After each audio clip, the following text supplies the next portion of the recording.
இந்த வருஷம் குழந்தை இல்லாத அத்தனை பேருக்கும் வேண்டிக்கிட்டு அம்மனுக்கு சாத்துற வளையல் மாலைங்க. குழந்தை இல்லாதவங்களுக்காக எல்லாருக்காகவும் நான் வேண்டி போடுற இந்த குழந்தை மாலைங்க. எங்க ஊர் பாலாம்பிகை விருத்தாம்பிகை அம்மனுக்கு அழகான வளையல் மாலை ரெடி ஆயிடுச்சுங்க.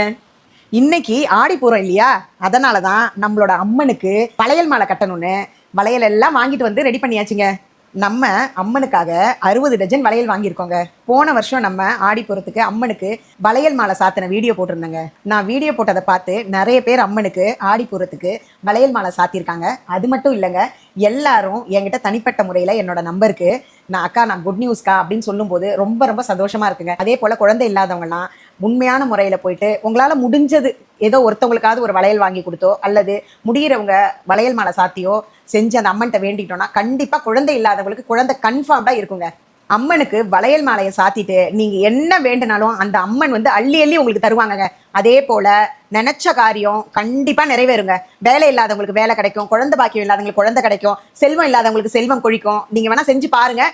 நெக்ஸ்ட் இயர் உங்களுக்கு கண்டிப்பாக என்கிட்ட நீங்கள் சொல்லுவீங்க. ஸ்ரீவில்லிபுத்தூர்ல ஆண்டாள் அம்மன் பிறந்த நாளை தாங்க நம்ம ஆடிப்பூரமாக கொண்டாடுறோம். வளையல் மாலை எப்படி கட்டலான்னு பார்க்கலாமா? ஃபஸ்ட்டு 2 வளையல் எடுத்துக்கோங்க. நான் இந்த தடவை உள்ளன் நூல் தாங்க எடுத்திருக்கேன். உள்ளன் நூலை ஒரு 5 போட்டிருக்கேன். நான் கொஞ்சம் திக்னஸ்க்காக போட்டிருக்கேன். நீங்கள் இந்த 2 வளையல் ஏன்னா கொஞ்சோண்டு மாலைக்காக நம்ம விட்டுறணும். ஓகேங்களா? இப்போது 2 வளையல் எடுத்துட்டேன். நம்ம இப்படி போட்டுடுறோம். வளையல் இப்படி போட்டு உள்ளே கொண்டு வந்துட்டு இப்போ நம்ம ஒரு முடிச்சு போட்டுக்கலாங்க இந்த இடத்துல. ஓகேங்களா?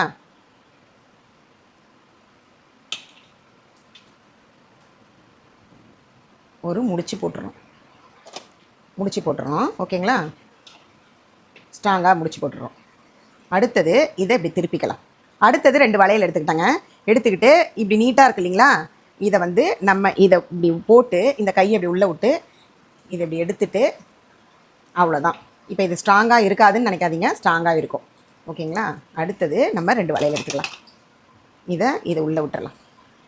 விட்டுட்டு இப்போ இப்படி இருக்கு இல்லைங்களா, இதை பாருங்க, இப்படி போட்டுட்டு இதை பாருங்க, இதை எடுத்து அப்படியே இதை பாருங்க, தெரியுதுங்களா? ஆடிப்பூரத்தன்னைக்கு உங்களால் முடிஞ்சால் மாலை போட முடிகிறவங்க மாலை போடுங்க. அப்படி முடியாதவங்க கோயிலுக்கு போயிட்டு ஒரு கற்பூரம் ஏற்றி சாமி கும்பிட்டு வந்தாலே, ஏன் நம்ம மாலை போட்டால் தான் நடக்குமா அப்படின்றதெல்லாம் கிடையாது. அம்மன் பாரபட்சம் இல்லாமல் எல்லாருக்கும் அள்ளி கொடுக்குறவங்க தான். அதனால் நீங்கள் கோவிலுக்கு போயிட்டு ஒரு ரூபாய்க்கு கற்பூரம் வாங்கி சாமி கும்பிட்டு வந்தாலே நீங்கள் கேட்டது கிடைக்குங்க. நீங்கள் செஞ்சு பாருங்கள். நெக்ஸ்ட் இயர்க்குள்ளே எனக்கு மெசேஜ் நீங்கள் பண்ணுவீங்க. இந்த வருஷம் குழந்தை இல்லாத அத்தனை பேருக்கும் வேண்டிக்கிட்டு அம்மனுக்கு சாத்துற வளையல் மாலைங்க. சூப்பராக நம்ம அம்மனுக்கு மாலை கட்டியாச்சு. 3 மாலை கட்டியாச்சு. எங்கள் ஊர் பாலாம்பிகை விருத்தாம்பிகை அம்மனுக்கு அழகான வளையல் மாலை ரெடி ஆயிடுச்சு.